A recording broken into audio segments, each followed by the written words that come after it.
United Fidelity Group training, and today we're going to get right into it, and we're going to cover one of our carriers that we use, and we call them Americo, and we're very happy to have them on board. We have a presentation delivered from our representative from Americo. So without further ado, Americo.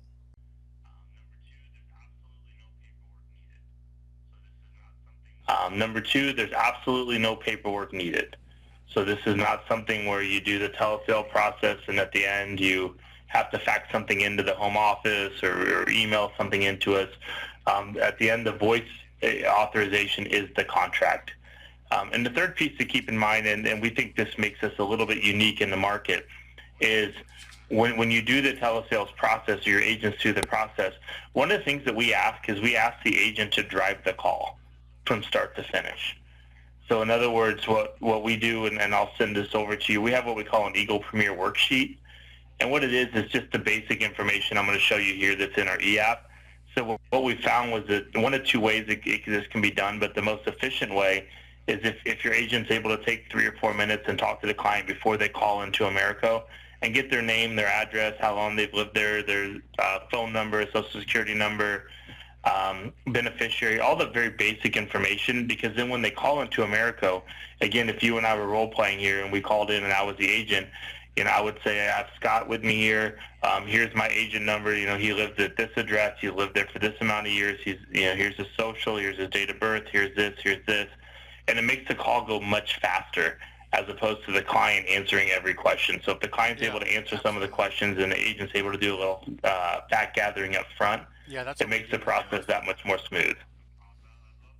Does that make sense? Awesome. I love to hear that. You'd be amazed how many times we talk about this and people say, wow, I never knew we could do that, or so I always like to put that up front.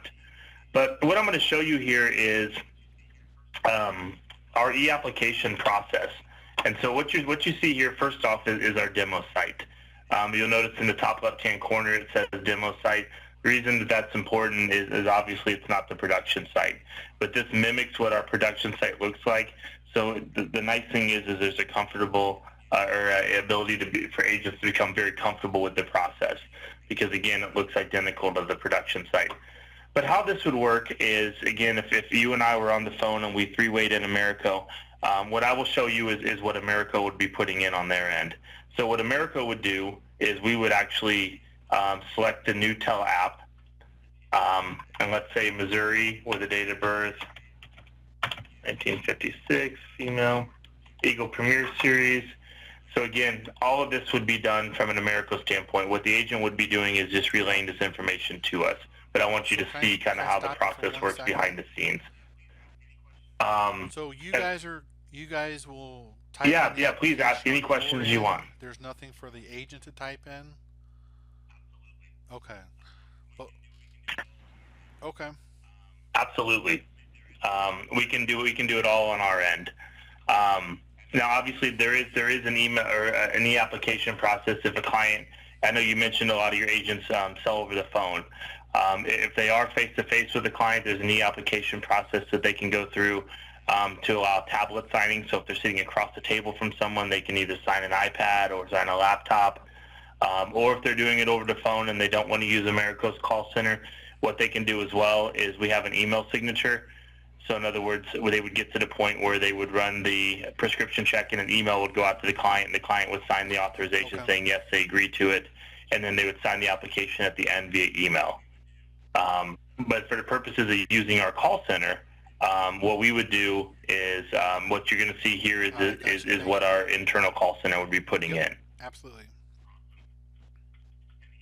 Does that make sense? Awesome. And again, what we would do here is, so again, if I was the home office, and keep in mind too, that when I say our call center, it's located in Kansas City. It's actually part of Americo. It's not something that's outsourced. So we don't use an optical or other different companies like that. What we do is we actually have a section, I believe there's 8 or 9 representatives in our new business area that their sole responsibility is to answer the phone and take applications. And maybe one other step with that is that they're not licensed agents, so there's no upselling or anything of the sort. They're more what you would consider order takers, in the sense that as fast as the agent can give them the information and they can type it in is as fast as the application process goes. So what everything you'll see here in blue is what our agents would be asking. You know, are you with the proposed insured? No, because you're doing it over the phone. And they would say today's date is blah, blah, blah, and the call is being recorded for quality and authentication purposes. Does anyone have any objections? No. Again, you as the agent can answer this. So you would say, well, I'm sitting with Andrew Costas. And says, do you have any objection for applying for coverage? No. And now I'm going to collect your information. One of the cool things is you'll see on the left-hand side here is the goal is to turn green check marks, or excuse me, red circles into green check marks. So and the reason this is important is this will just show you how quickly the process goes. So again, one of the questions would be, is the proposed insured also going to be the owner? A lot of times in final expense, the answer to that's yes. And so again, the agent would be able to answer that question. And when you get to the where do they live, again, if the agent was able to grab a few minutes of information with the client prior to asking the prior to calling Americo, they would be able to have all this information, and they would just give it to our call center representative. A couple things we have. I'm sorry. Go does ahead. The owner have to be the insured to do the telesales app, or do they both have to just be present? Okay. No. They both have to be present. They can be different people, but they both have to be present on the call. That's a great question. One of the things we have built in here, because since it's obviously a simplified issue product, what we look for here is we'll run prescription check, look at MIB, and then look at the health questions. And then if everything checks out, the policy is issued. So when we ask how many years has the proposed insured lived at this address, the reason we ask this question is specifically for MIB purposes.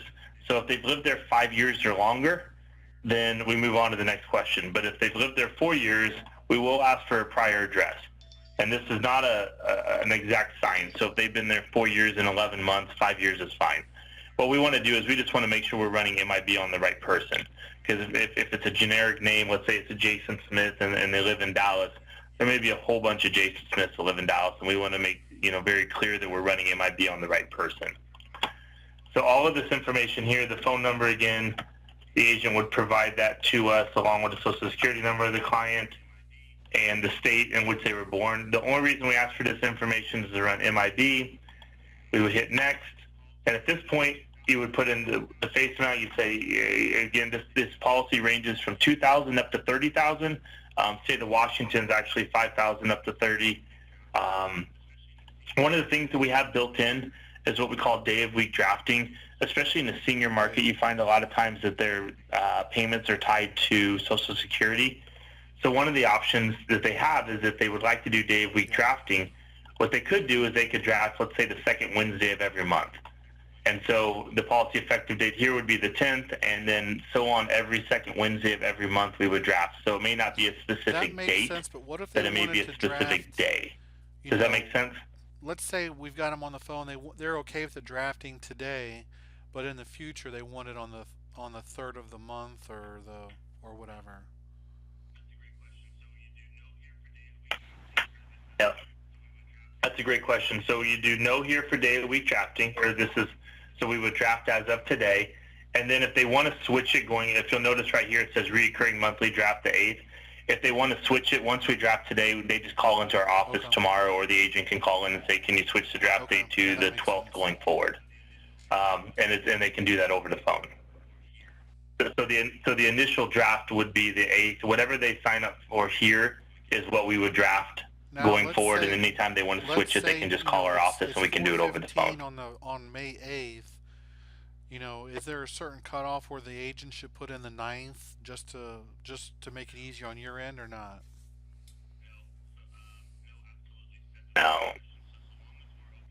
No. So no, absolutely. That's a great question. So long as we're open for business, taking calls, and I believe we're open our call center. So we're located in Kansas City, so Central Time, Monday through Thursday is 8 to 7. 8 a.m. to 7 p.m. Okay. And so long as you're within that time frame and you put down the 8th, we would draft on the 8th. And so it's a great question. We get asked that a lot. And so one of the things, and I'll show you kind of how the magic works here, but one of the things, the only health question we ask prior to running prescription check is, has the proposed insured smoked cigarettes in the last 12 months? And our view of cigarettes is just cigarettes and e-cigarettes. And so if you have a client on the phone and the client smokes a cigar while they're out golfing, or chews tobacco, or smokes a pipe, we don't care. From our standpoint, it's just cigarettes or e-cigarettes in the last 12 months. So let's say, for instances of this, the answer is no. And the height weight chart, and I can send all this over to you with all the specs. But when you think about the height weight, one of the things you're going to think about is this has 8 tables built into it. So you can have an individual, a 6 foot, actually up to 342 pounds, and they would qualify within the height weight build chart. So very flexible in that regard. Again, at this point here, it hit to calculate. This is going to calculate the premium. The agent would have already discussed the premium with the client prior to this. Again, this is just what our customer service folks would be putting in on the back end. They would ask the client, do you agree with the premiums I've quoted? Either the client or the agent can say yes. And then this offers an automatic premium loan. Because of the fact that this product is a whole life policy, it technically can accumulate cash value. I will tell you that it's not necessarily designed to be a cash value accumulator, if that makes sense. But it can accumulate over the time, and it's free built in. So we'd say yes here. Was all the information provided correct? Yes. And then what would happen here is you'll see this about 3 paragraphs here. Basically what this is this is the authorization for us to be able to run prescription check.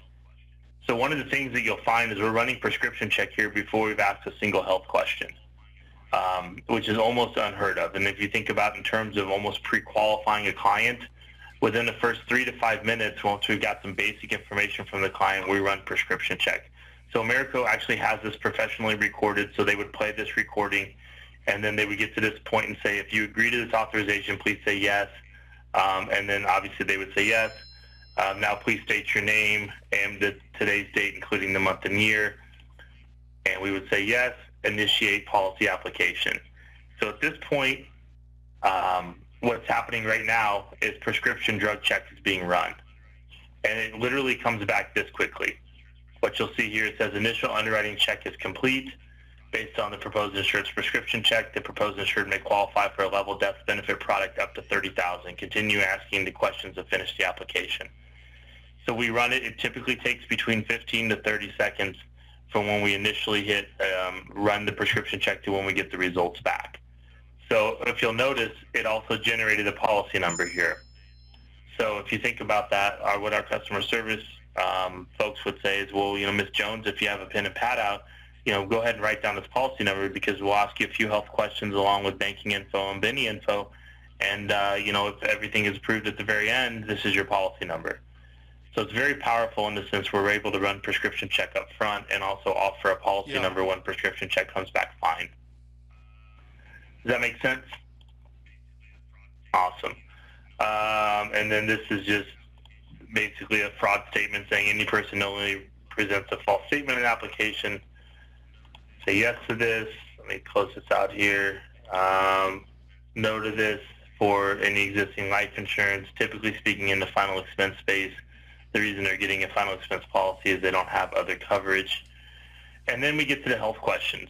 Again, I'll send this over to you in a PDF, but there's 11 health questions, and it was going to look like 19 because we have some that are, one health question may have A, B, and C underneath it.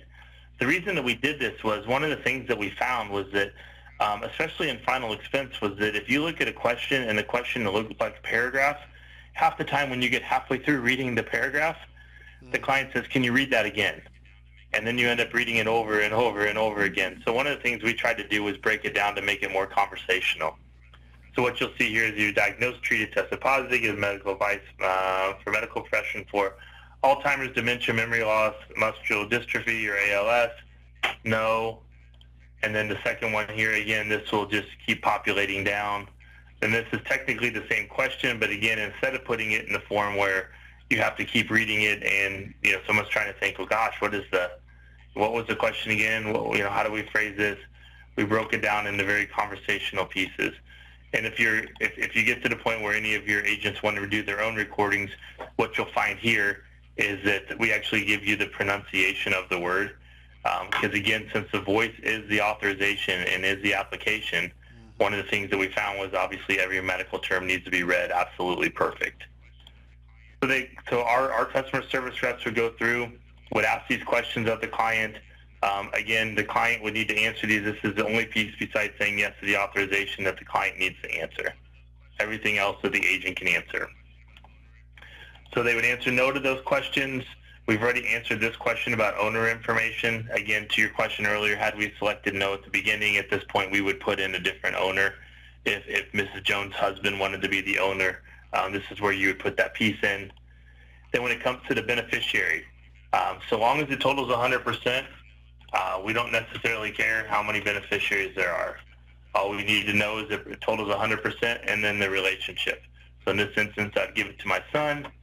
And since the total is 100%, well, you're good. But if I wanted to say, you know what, I'll get 50% here, and then we'd add a primary here, and then maybe give it to my daughter as well,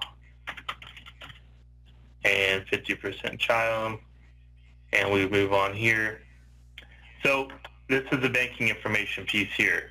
Who is the payer? Again, most instances, if the insured is the same as the owner, in most instances, they're also going to be the payer. So if it was somebody else, you certainly can put in other and put in the information on the payer, but typically speaking, it's going to be the same person. Is this a business account? No. One thing we do require is either a checking or savings account. We're not at the point yet to accept credit cards, but so let's say there's a checking account here. One of the things Americo does is we validate the routing number. So you put in the routing number here and it says U.S. Bank. Because one of the things that we found was if you're over the phone and you're asking a client buying a final expense policy to read the bottom part of their check, sometimes they leave off a zero or something else. And when we first started this, we didn't do this validation, and then we had a whole bunch of return drafts or invalid routing number or anything like that. So we went ahead and made sure. So in this instance, what our customer service folks would say, well, Ms. Jones, looks like you're drafting out a U.S. Bank. Is that correct? Yeah. So to at least make sure that it makes it easier, obviously, for placement and persistency. And then you'd put in whatever the account number there is. We're very close on the account number. We don't have this quite yet, but we're very close on the account number to be able to draft one penny out of their account just to make sure it's valid. And again, we don't have very many issues with the wrong account number, but it would be one more piece of protection, one more layer of protection. We're not quite there yet, so again, we would rely on the client to read off their account number to us. And this is what our customer service folks would read. This is a standard NACHA language that basically says, like, you need to, this is how much we're going to debit. It's from this account. It's U.S. Bank. Do you agree to this? And the client would say yes to that, agreeing that we would draft their payment on a certain day every month. Again, to your question earlier, this initially is going to say beginning on 6/8, but let's say they wanted to draft the 12th going forward, then they would call in, and then in July we would draft on the 12th or whatever date they wanted us to draft on. Couple riders here. We have the accelerated benefit payment rider. Again, this would all be read by our customer service team. Basically what this rider reads here, and basically what it says is that if a client is diagnosed with a terminal illness and has less than 12 months to live, some states it's 24 months, but a majority of them are 12, that they can access up to half of the death benefit and through a loan, and basically take half the death benefit and pay off any medical bills. I'll be real honest with you, not a lot of people use this, but they will read through this and explain it to the client. But again, it is built in. The second rider that's built in that doesn't have an actual disclosure here is the rider for the accidental death benefit. And that accidental death benefit rider is built in free of charge as well. And so when a client purchases this policy, if they purchase a $30,000 policy and it's approved and they pass away of an accident, we're going to pay $60,000, and the client never paid $1 more for the coverage. So what you'll see here, verbal signature for the owner, yes, I agree. Verbal signature for the agent, yes. You come down to disclosures. Do you acknowledge this do you acknowledge any policy issue and application will be deemed and delivered? Yes. Do you authorize Americo to act in our telephonic information? Yes. Do you agree to the answers and statements in the application? Yes. Do you understand that sales representative not the company authorization? Yes. And do you agree with all these statements? Yes. And then you get to the agent piece of it. Is there any existing life insurance or annuity coverage for proposed insured? No. Did you use new marketing materials? No. And again, if you answered yes to any of these, it would just ask what it is. Do you authorize Americo? Yes. Split agent, On the split existing sales? insurance, if Never. they have it but they're not replacing it, is that okay for the Yeah. telesales? What if they are we don't replace policies? Yes. But what if that 1 in 1,000 is absolutely like dead set on replacing the policy with this policy? Or can you do that over the phone? Okay. Yes, you can. There's a drop down piece that would ask, and depending on, let me back up. I would say majority of the time, yes, you can. Every now and again, for whatever reason, those get pretty complicated. If it's pretty straightforward as far as, I mean, we've had some instances where somebody said, I have 3 $5,000 policies, and I want to replace it with a $15,000. Yeah. Well, in that instance, it may be a little more involved because obviously you're replacing 3 of them with 1. But typically speaking, yes, you can do it over the phone, and there are customer service folks who walk you through how that works. Good question. And then at the very end here, what would happen is we would hit, our customer service folks would hit underwriting decision, and to initiate the underwriting process after the underwriting process is complete. So what's running right here at the very end, you say, well, I thought you already ran prescription check, and we did. What's running here at the very end is MIB. And the reason we don't run MIB up front when we run prescription check is we heard back from MIB a while back saying that, in order to run MIB, you actually have to ask a health question. It's not a life insurance policy, it's not a level benefit, day one benefit, unless you ask a health question. And so we have to ask a health question in order to run MIB. So that's what's running here at the very end. And then at this point, the client would say yes, they want the policy. Americo holds the recording. We have all the information. One of the really cool things about this is, one of the things we've consistently heard from the field is if you buy something over the phone, the client wants something tangible in their hands pretty quickly. We kind of live in the day and age of Amazon where you purchase something and it should be there the next day. So what we've done is we've said if the policy is sold before 3 o'clock Central Time, that we'll put it in the mail the same day. And so if you sold a policy tomorrow at 10 a.m., what that would mean is the client more than likely would have the policy along with the policy pages and the contract in their hands on Thursday. So and what it does is it reduces, obviously it adds comfort level to the client, but it also reduces the amount of time client calls an agent back or an agency back and says, hey, where's my policy? I didn't get it, or I'm confused on this. We found the sooner we can get it in the agent's hands, the better. Or excuse me, the client's hands, the better. And then obviously, depending on how the agent is set up, if they're set up to get commissions daily, if it's once the policy is drafted, so in this instance it was going to draft tonight, if it's set up to draft tonight, we pay commissions tonight. So we pay it daily. I will tell you that it looks like a lot of times the feedback that we get is if we paid it today and paid commissions today, more than likely the agent would have it in their account on Wednesday. And the reason I say that is they would see it on their commission statement Tuesday, but depending on the bank it's going to, sometimes it takes up to 24 to 48 hours to get to their bank. So we release it from our bank the same day, but it's just a matter of when they get to, depending on what bank they're working with, they may have it tomorrow or at the latest on Wednesday. That makes sense? Awesome. Like I said, I'll send you over kind of some of the product specs and whatnot. Yeah, but does this seem like something that would be a good fit with your agency and your agents? Determining which, I guess which levels that they qualify for. Or?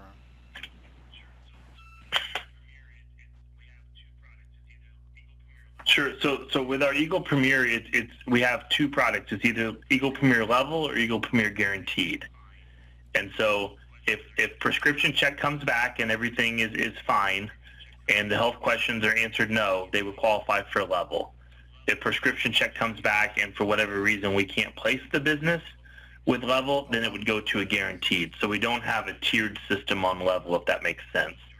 So it's either a Level product, so in other words, day one coverage, or it goes to our Guaranteed issue, which is which would either mean one of two things. If it goes to guaranteed, it's because our prescription check came back and said, there's a certain drug, there that would kick it to guaranteed. Or if the client answers yes to one of the health questions, it would automatically go to guaranteed. So two options there. It's either level or guaranteed, depending on prescription check and then how the health questions are answered. What's that look like?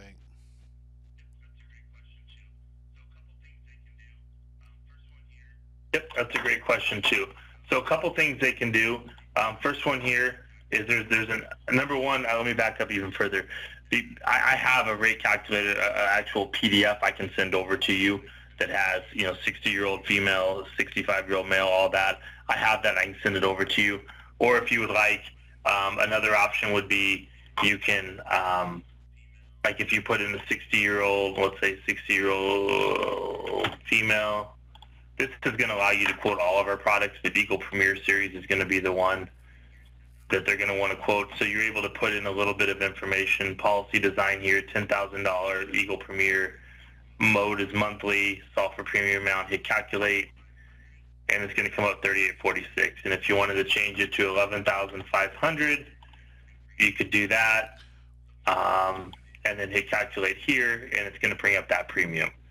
So multiple ways to do that. The other way I was going to show you is what you can do as well is you can go to quote.americo.com, and this is going to do the exact same thing. So what it does here is you'll see state, let's say you wanted to go to Missouri, and you wanted to quote the Eagle Premier Series, hit create.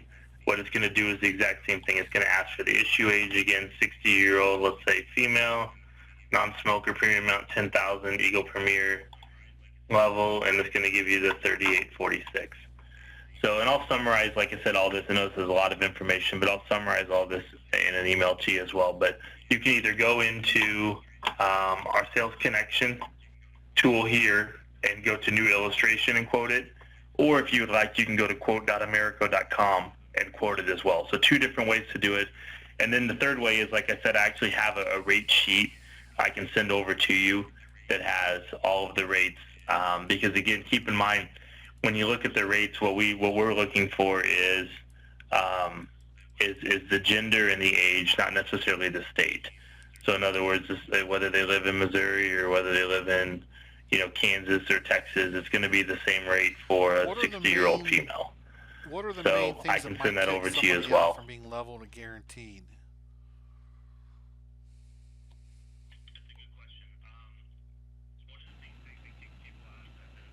That's a good question. One of the things that kicks people out that comes up is COPD. If they have COPD, that's a question on the app, on the health questions itself. But even before you get to the health questions, because you're in prescription check, if they're prescribed medications that are prescribed to treat COPD, that is one of the main ones that changes it from level to guaranteed. The other one would be when we look at diabetics, we love healthy diabetics. And what I mean by healthy diabetics, if you're treated it with insulin or with diet, things like that, you're good to go. But if you have diabetes and there's complications like retinopathy or neuropathy or things like that, that's when it becomes it switches from level to guaranteed. Those are the two main ones that we hear are COPD and then diabetes that have complications like retinopathy or neuropathy, things like that. Does that make sense? Yeah, that's where our Awesome. headquarters is.